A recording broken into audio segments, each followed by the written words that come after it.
Shalom, j'espère que vous vous portez bien. C'est votre humble serviteur, homme de Dieu Jaurès. Ce matin, je viens avec un message de motivation pour tous ceux qui sont tombés.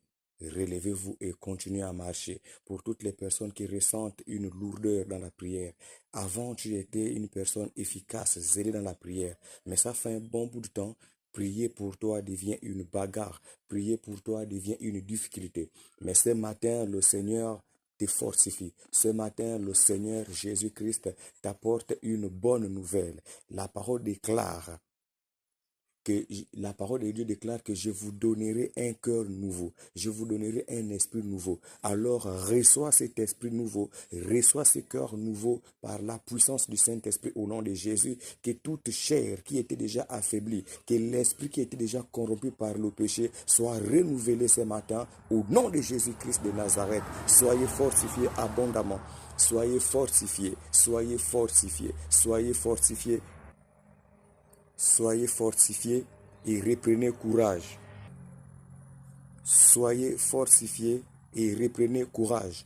Ne laisse pas le péché te maintenir dans l'esclavage. Ne laisse pas le péché te maintenir dans la cupidité. Lorsque tu as péché, si tu n'es pas mort, c'est parce que Dieu a un plan pour toi. Lorsque tu es tombé, si tu n'es pas mort, si Dieu ne t'a pas tué, c'est parce qu'il prévoit le pardon. C'est parce qu'il a prévu te pardonner et c'est parce qu'il a prévu de nouvelles choses avec toi. Et ce matin, je t'en conjure de reprendre ta place à l'église. Reprends ta place dans ta communauté. Reprends ta place dans ta maison. Reprends ta place dans les réunions de prière du soir.